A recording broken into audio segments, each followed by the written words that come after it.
Present indefinite tense. Students, present indefinite tense जैसा कि नाम से ही स्पष्ट है, प्रेजेंट यानी वर्तमान, इंडेफिनिट अनिश्चित, यानी ऐसी बातें जो वर्तमान काल में तो हैं लेकिन उनके बारे में बहुत सी चीज़ें अनिश्चित हैं। जैसे रवि पुस्तक पढ़ता है। अब इसमें रवि पुस्तक पढ़ता है ये हमें जानकारी मिली, लेकिन कितने बजे पढ़ता है, कौन सी पुस्तक पढ़ता है, किसके साथ पढ़ता है, इसमें बहुत सी जानकारियाँ छुपी हुई हैं। यानी निश्चित हम रवि के बारे में यहाँ कुछ भी नहीं कह पा रहे हैं। इसलिए इस टेंस को हम प्रेजेंट इंडेफिनिट टेंस कहते हैं। एक उदाहरण और, कमला बाजार जाती है। अब ठीक है, कमला बाजार जाती है, लेकिन बाजार किस साधन के द्वारा जाती है, कितने बजे जाती है, किसके साथ जाती है, बाजार में कौन सी जगह जाती है, ये सारी बातें अभी इसमें हमें पता नहीं है। इसलिए हम इस टेंस को कहते हैं प्रेजेंट इंडेफिनिट टेंस। हिंदी वाक्यों के अंत में ता है, ती है, ते हैं इत्यादि शब्द आते हैं। और अंग्रेजी वाक्यों की बात करें जिसको हम बोलते हैं कीवर्ड्स, तो प्रेजेंट इंडेफिनिट टेंस में मूल रूप से always, never, ever, seldom, often, in the morning, in the evening, in the afternoon और कोई भी हैबिट और यूनिवर्सल ट्रूथ जैसी बातें इस टेंस में समाहित की जाती हैं। ये जितने भी शब्द मैंने बताए हैं, यदि किसी सेंटेंस में आपको नज़र आते हैं तो आप ये कह सकते हैं कि this is present indefinite tense. अब बात करते हैं हेल्पिंग वर्ब, क्योंकि किसी भी सेंटेंस के निर्माण के लिए यह ज़रूरी है कि उस टेंस की हेल्पिंग वर्ब का हमें ज्ञान हो। तो प्रेजेंट इंडेफिनिट टेंस की हेल्पिंग वर्ब है डज और डू। डज का प्रयोग हम सिंगुलर नंबर यानी एक वचन सब्जेक्ट के साथ करते हैं और डू का प्रयोग हम प्लूरल नंबर यानी बहुवचन सब्जेक्ट के साथ करते हैं।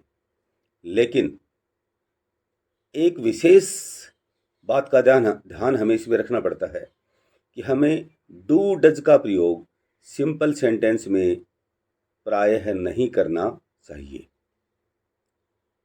जैसे वह पुस्तक पढ़ता है, तो इसका ट्रांसलेशन होगा ही रीड्स ए बुक। यहाँ हमें ही के साथ डज लगाने की कोई आवश्यकता नहीं है। यदि आप इसको इस तरह से लिखते हैं he does read a book, तो ये लिखने की आवश्यकता नहीं है। सिंपली हम लिखेंगे ही रीड्स ए बुक। अब बात करते हैं इसके रूल्स की। प्रेजेंट इंडेफिनिट टेंस में मुख्य रूल एक ही है कि यदि सब्जेक्ट सिंगुलर है तो उसके साथ प्रयुक्त होने वाली मैन वर्ब में हम एस या ईएस ऐड करते हैं।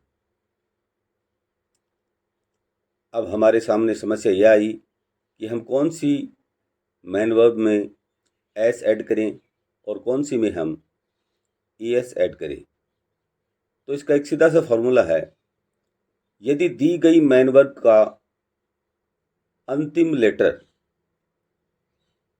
ओ, X, S, double S, C H, S H हो, तो हम उस वर्ब में ई एस ऐड करते हैं।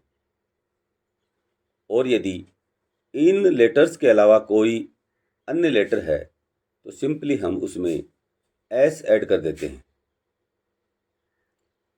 अब रही बात नेगेटिव सेंटेंस बनाने की।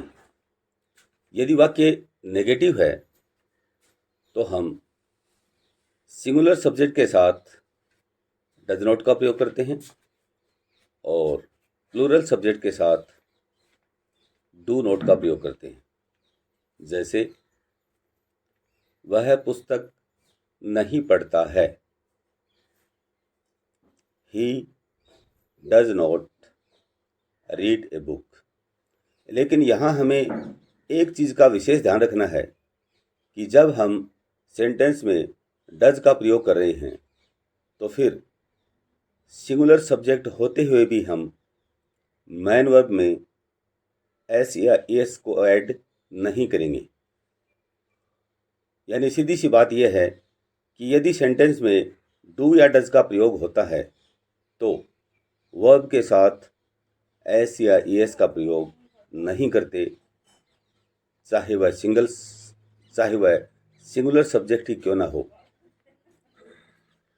अब बात करते हैं इंट्रोगेटिव सेंटेंस की। यदि सेंटेंस इंट्रोगेटिव है तो हम डज या डू का प्रयोग सब्जेक्ट से ठीक पहले करते हैं। फॉर एग्जाम्पल, क्या रवि पुस्तक पढ़ता है?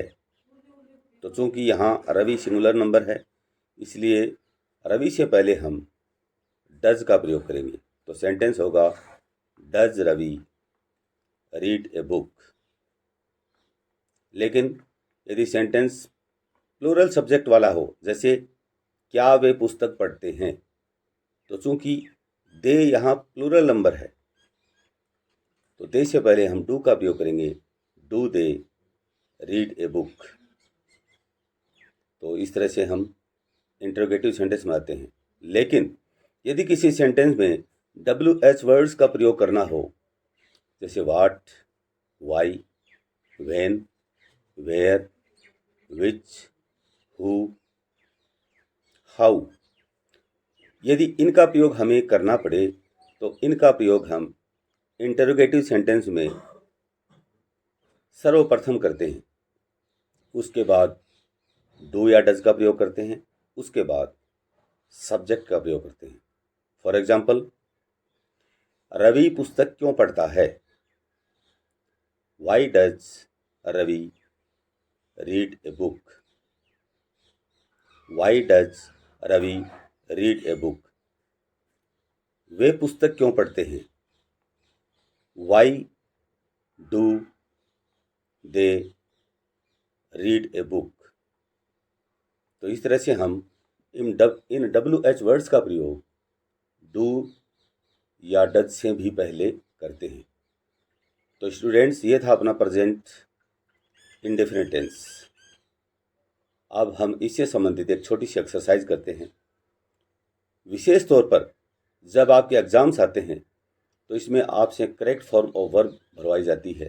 तो इसके लिए विशेष रूप से आपको इसके की वर्ड्स यानी प्रेजेंट इंडेफिनिट टेंस में कौन कौन से की वर्ड्स यूज़ होते हैं वो आपको पता होना चाहिए।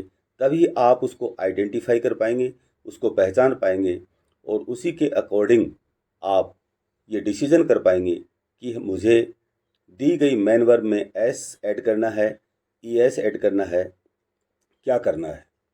तो एक बार इसके की वर्ड्स में दोबारा रिपीट कर रहा हूँ।